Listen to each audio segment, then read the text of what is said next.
व्यापार व्यवसाय वा फर्मको अनलाइनबाट प्यान नम्बर लिँदा गर्नुपर्ने सम्पूर्ण प्रोसेस यो भिडियोमा देखाउनेछु। हामीले कुनै व्यवसाय सुरु गरेपछि त्यसलाई सम्बन्धित वडा अथवा पालिकाको अफिसमा रेजिस्ट्रेसन गर्नुपर्छ र त्यसपछि अनलाइनबाट आफ्नो व्यवसायको प्यान नम्बर लिन सकिन्छ। यो फर्म भर्नुभन्दा अगाडि आवश्यक पर्ने डकुमेन्टहरू तयार गर्नुपर्छ, जस्तै व्यवसायको प्रमाणपत्र number, mobile number, email, PP साइजको फोटो र नागरिकताको अगाडि पछाडिको स्क्यान फाइल। यति गरिसके पछाडि तपाईँले कम्प्युटरको वेब ब्राउजरमा क्लिक गर्नुहोस्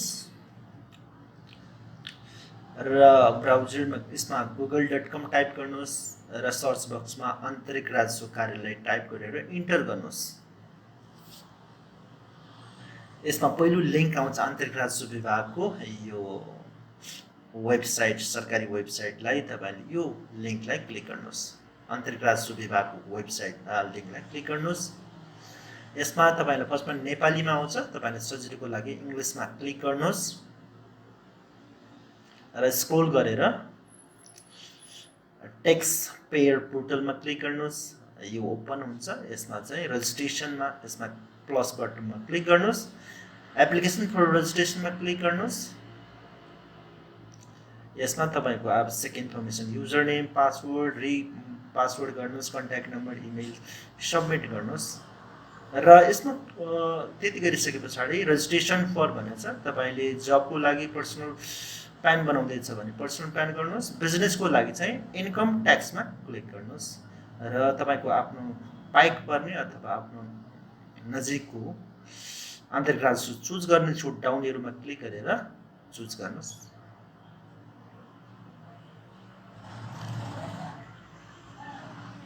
मेरो यसमा पोखराको छ, त्यसैले म यो पोखरा चुज गरेँ।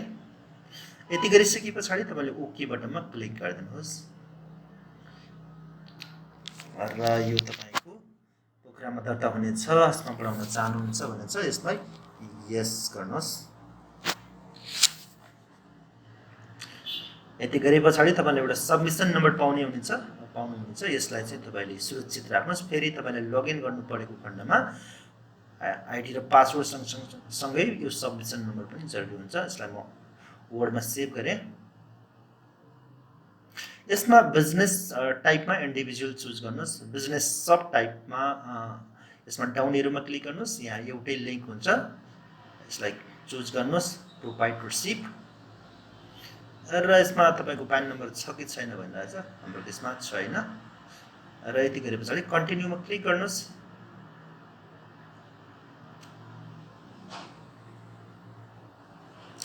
अब यो फारम आउने हुन्छ। यसमा लोडिङ देखाउँदैछ। यसमा तपाईको यहाँ फारम आइराखेको छ। यो फारममा जे मागिराखेको छ त्यो डेटाहरू सबमिट गर्नुहोस्। जहाँ यो स्टार जस्तो छ, यो स्टार कम्पलसरी तपाईले दिनुपर्ने हुन्छ र तपाईलाई नेपाली त्यसमा नेपालीमा लेख्नुपर्ने हुन्छ। नेपाली आउँदैन भने तपाईँ गुगलमा गएर नेपाली युनिकोड गर्नुहोस्। म प्रायः चाहिँ यो assist.com भन्ने चलाउँछु, तपाईँ पनि यो भिजिट गर्न सक्नुहुन्छ। assist.com.np भन्ने। यसमा तपाईलाई नेपाली वर्डहरू चाहिएको खण्डमा यसबाट कपी पेस्ट गर्न सक्नुहुन्छ टाइप गरेर र यो विवरणहरू सबमिट गर्नुहोस्। जस्तो म यहाँ टाइप गरेँ, अर्जुन गुरुङ।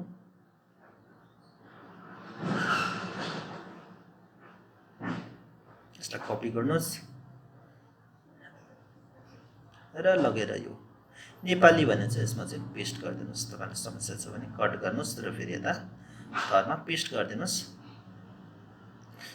अब अन्य अङ्ग्रेजीको डेटाहरू तपाईले सबमिट गर्न सक्नुहुन्छ। यसमा पिक्चरको कुरा आयो। यसमा पिक्चरमा क्लिक गर्नुहोस्। तपाईको पिक्चरलाई ओपन गर्नुहोस् र तपाईको क्रप गर्नुपर्ने भए यसलाई क्रप गर्न सक्नुहुन्छ आवश्यकता अनुसार। कुन पार्ट तपाईँ सो गर्न चाहनुहुन्छ यसमा टेक दिस पिक्चरमा क्लिक गरिदिनुहोस्। यति गरे पछाडि र क्लोज गरिदिनुहोस्। थप कागजात भनेको छ। यसमा चाहिँ तपाईको यहाँ सिटिजनसिप कार्ड लेखेको छ। यसलाई क्लिक गर्नुहोस् र तपाईको आफ्नो सिटिजन नागरिकता यसमा इन्फर्मेसनहरू प्रपरली लेख्नुहोस् र तपाईको नागरिकताको अगाडि पछाडि स्क्यान गरेको फाइललाई अथवा फोटोलाई यो ब्राउजमा क्लिक गरेर अपलोड गरिदिनुहोस् र ओके बटनमा क्लिक गरिदिनुहोस्। यति गरे पछाडि तपाईको यहाँ यो इन्फर्मेसन सो गर्छ। यस्तै गरी यसमा पारिवारिक विवरणमा यसमा डाउन एरोमा क्लिक गरेर तपाईले आफ्नो पत्नी अथवा पत्नी, बाबा, आमा सबमिट गर्नुपर्ने हुन्छ। यसमा चाहिँ मैले पति पत्नीको गरेँ र यति अब डेटा सबमिट गरिसके पछाडि यो एड बटनमा क्लिक गरिदिनुहोस्। नागरिकता नम्बर आवश्यकता पर्दैन, तैपनि तपाईँको छ भने राखिदिनुहोस्।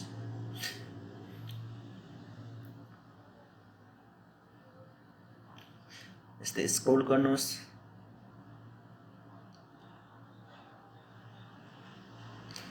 यसमा तपाईँको हाम्रो व्यवसाय दर्ता गरिसकेको हुनाले यसमा व्यवसायको प्रमाणपत्रहरू पेश गर्नुहोस्। यसमा प्रकार के हो, उपप्रकार के हो, यसमा चाहिँ मेरो चाहिँ अदर्स भएको हुनाले यसमा अदर्स चुज गर्छु र यसमा एड बटनमा क्लिक गरिदिनुहोस्। यो पनि एड गर्नुहोस्। अब ठेगानाको कुरा आयो। यसमा चाहिँ तपाईँको एड्रेस भर्नुपर्ने हुन्छ। तपाईँको नागरिकतामा जुन एड्रेस छ त्यो एड्रेस चाहिँ यसमा फिलअप गर्नुहोस्। यति गरे पछाडि तपाईँले एकचोटि आफ्नो सबमिट गरेको डेटाहरू प्रपरली चेक गर्नुहोस्। मिले नमिलेको खण्डमा फेरि तपाईँले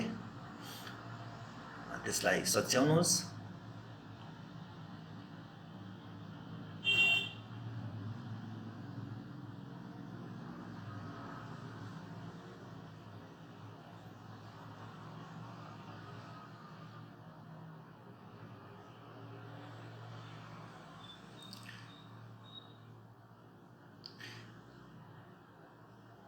तपाईको अस्थायी ठेगाना भनेको चाहिँ तपाईँ अहिले कहाँ बस्दै हुनुहुन्छ, तपाईको पत्रचार गर्ने ठेगाना भनेको अस्थायी ठेगाना दिनुभए पनि हुन्छ। अब तपाईलाई यसको केबाट अलर्ट गर्ने भने चाहिँ मैले इमेल र एसएमएस दुवै यसमा चुज गरेँ। यति गरिसके पछाडि यो सबमिट बटन छ, यसलाई क्लिक गरिदिनुहोस्। यसमा तपाईलाई यहाँ केही नपुग डकुमेन्टहरू यसले देखाइरहेको छ। मदर इन्फर्मेसन चाहियो भनिरहेको छ। फोन नम्बर मैले बिर्सेछु। यसमा यो डेटाहरू फेरि तपाईँले दिनु, यसलाई ओके गर्नुहोस् र यो नपुगेको डेटाहरू फेरि सबमिट गरिदिनुहोस्।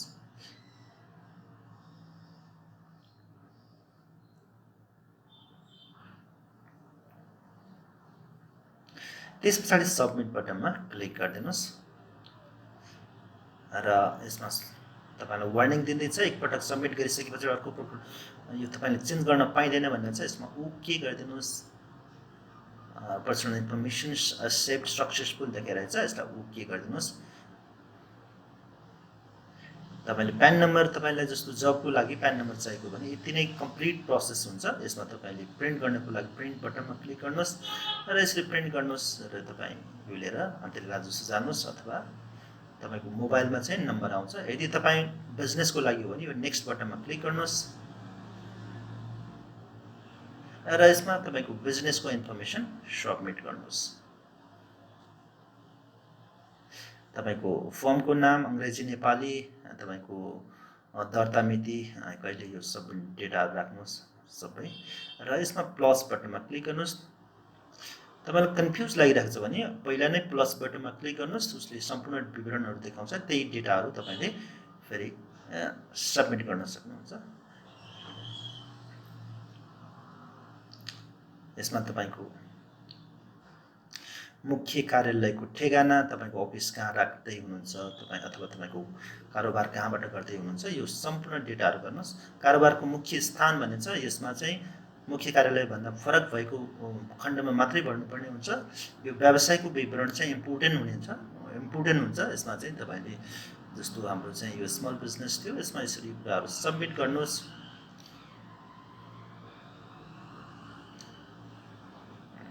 यसमा एनएसआईसी नम्बर छ, यो इम्पोर्टेन्ट हुन्छ। त्यस्तै गरेर यसमा व्यावसायिक व्यक्तिगत विवरण लेखेको छ। यसमा चाहिँ प्रमुख कार्यकारी अधिकृत प्रोप्राइटर, यसमा चेन्ज भएको खण्डमा मात्रै यो भर्नुपर्ने हुन्छ। यो हाम्रो केसमा यो जरुरी हुँदैन।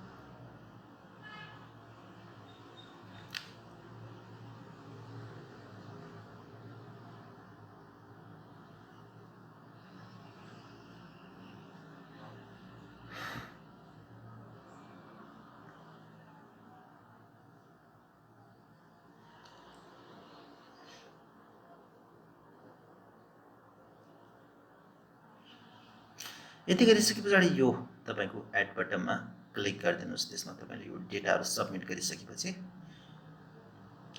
गरे पछाडि यो तपाईँको यसमा तल तपाईँको इन्फर्मेसनहरू सम्पूर्ण देखाउने हुन्छ र यति गरिसके पछाडि तपाईँले यसलाई चेक गर्न सक्नुहुन्छ र कम्प्लिट भए पछाडि यो सबमिट बटनमा क्लिक गरिदिनुहोस्। यस पछाडि यसले पनि फेरि तपाईँले चेन्ज गर्न पाइँदैन। एकचोटि सबमिट गरे पछाडि भनिदिनुहोस् यसलाई मेरो चेन्ज गर्नु छैन, यस गरिदिएँ। यस, यसमा रेजिस्ट्रेसन इन्फर्मेसन सेभ सक्सेसफुल्ली भनिरहेको छ। यसमा चाहिँ यो रेजिडेन्सी टाइप रिक्वायर भनेर चाहिँ यो चाहिँ पुगेन भनिरहेको छ। तपाईँको यसमा केही फरक पर्दैन। तपाईँ यसको 24 घण्टा पछाडि अथवा त्यही दिन जानुभए पनि हुन्छ। आन्तरिक राजस्वमा जानुहोस् र तपाईँले आफ्नो सबमिसन नम्बर, आइडी र पासवर्ड दिनुहोस्। उहाँले हेर्नुहुन्छ र नपुगेको डेटाहरू सबमिट गरिदिएर तपाईँलाई 2 मिनटमा यो खालको प्रमाणपत्र अथवा प्यान नम्बर तपाईँले पाउनुहुन्छ। यसरी हामी फर्स्टमा अनलाइनबाट यसरी डेटाहरूलाई सबमिट गरेर प्यान नम्बर लिन सक्छौँ।